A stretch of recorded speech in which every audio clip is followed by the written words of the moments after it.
Welcome, welcome to Module 2, where we will be talking about creating an online presence to attract new patients.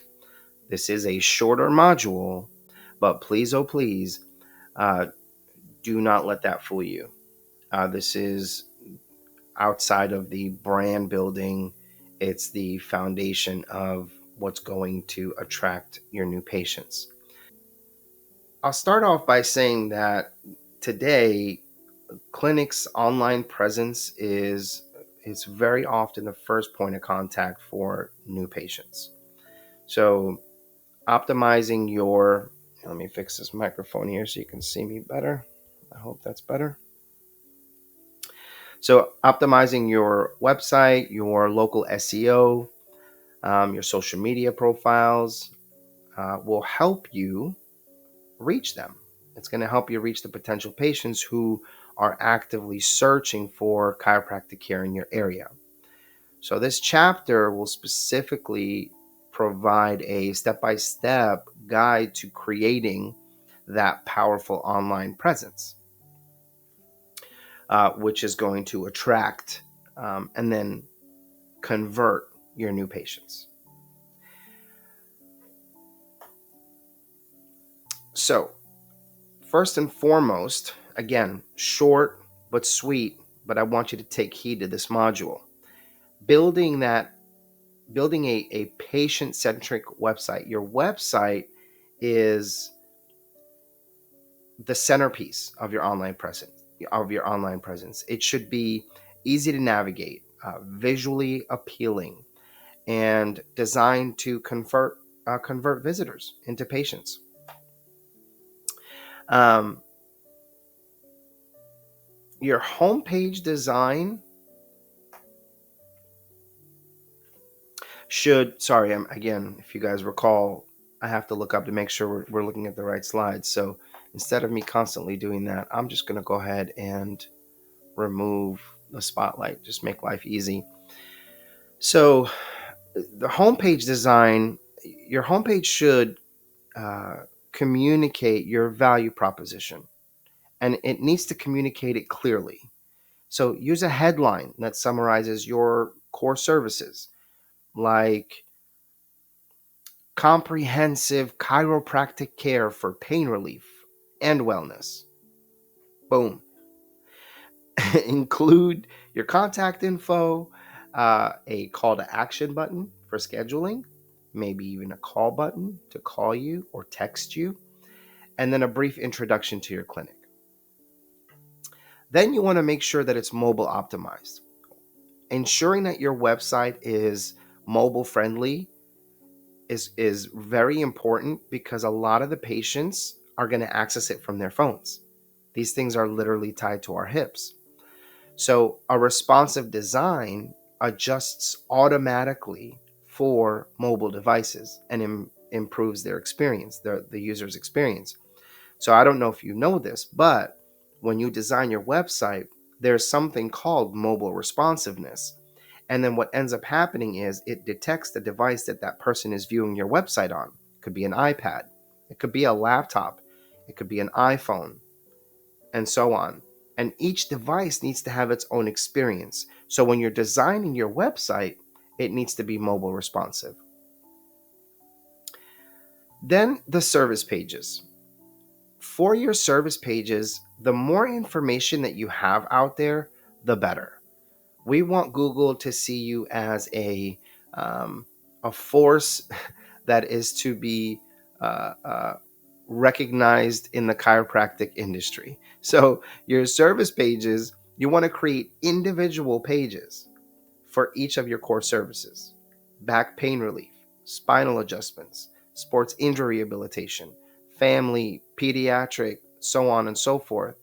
Each page should describe each of the services and then include patient testimonials, which adds credibility. So if you had a patient that had back issues, for me, I'm willing to be that testimony, for example, for my chiropractor, because I went in a hot mess. After a week and a half, I literally was standing upright again and was able to run. So it's an incredible testimony. When you include those at the end of each of your services, it adds that credibility and makes a greater impact on your reader, on your potential patient. Then the call to action on the pages is okay. I don't want to keep saying that it's important, but here's the thing. I know I keep repeating myself, but everything is important in my opinion. But a clear call to action is what's going to help your potential patient make a decision in that moment, in the sense that if you want them to schedule a consultation, tell them that. You want to put that clear CTA or call to action, like schedule a consultation, book an appointment now, right? These buttons, these CTAs should stand out visually, making it easy for those visitors to take the next step so that they can schedule some time with you. Then you want an online booking system. You want to offer an online booking option so patients can easily schedule appointments without having to call. So in today's age, nobody wants to pick up the phone anymore. Everybody texts. Everybody just wants to do everything online. You want to search for something and you order food online, right? It's all online. Well, so is scheduling now. So this convenience, quote unquote, can lead to higher conversion rates because it makes it easy for your potential patient to book some time with you and bring them into your office. Here's your homework for this section. I want you to review your website layout. I want you to add any missing elements, like service pages like we talked about, or a clear CTA, call to action, schedule appointment now, etc. And then I want you to work with a developer if needed. If you can do it yourself, wonderful, to ensure that your website is mobile optimized. The mobile responsiveness is key because everybody's on their phone, guys. Everybody. Everything is on the phone. That's usually the first interaction they have with a company in general. Makes sense? Cool. Moving on. All right. This is fun. Optimizing for local SEO, that ensures that your clinic appears in search results when potential patients search for chiropractors near them. So optimizing your website and Google My Business profile, you can increase your visibility and attract more patients in your local area very easily. This is the first thing that I suggest to my clients, my friends, people who I talk to about their online presence is Google My Business profile is critical. And then also optimizing your website for that area as well is also important so you can come up in the searches. So here are some of the steps that you want to take to improving your local SEO. First, the keyword research. You want to identify keywords that potential patients use, such as chiropractor near me, or back pain relief, and then the city that you're in, or the county. You want to incorporate these keywords naturally, that's key, throughout your website, particularly on the service pages and then in the meta descriptions. If you don't know what meta descriptions are, Google it. It's very easy to understand. If you are designing your own website, you'll figure it out fairly quickly. Your H1, your H2 tags, all those things. Then I want you to claim first, if you haven't already, and then optimize your Google My Business profile. You have to make sure you have accurate business hours. A lot of people overlook that. Your address, your contact information, phone numbers.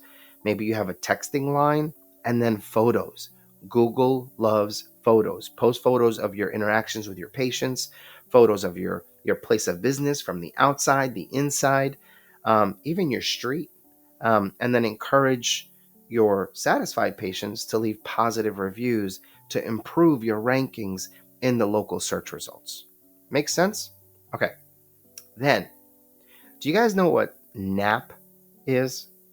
NAP consistency is this: your name, your address, your phone number, NAP, should be consistent across all online platforms, including directories like Yelp, Health Grades, and then, of course, your website. And then, obviously, Google, right? Like we just said, your Google My Business.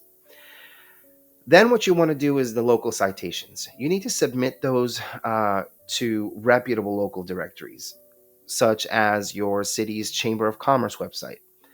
You want to build backlinks by maybe collaborating with local businesses or healthcare providers, maybe physical therapists that actually recommend or refer people to you, right? You want to link back to their site and then they're going to link to you, right? Okay, here's your homework. And then essentially this is really the end of this module. It's short and sweet, but this is chock full of nuts if you really dive into each of these points that I gave you to do for your website and your online presence. So your homework is this: you're going to claim and complete your Google My Business profile. You're going to check your NAP consistency across directories, and then you're going to correct any discrepancies. Fair? I'm going to pretend like you gave me a thumbs up or you smiled or you said thank you. So, but that's it. That concludes module 2 of this training. I really hope you found it helpful, and I will see you in the next one.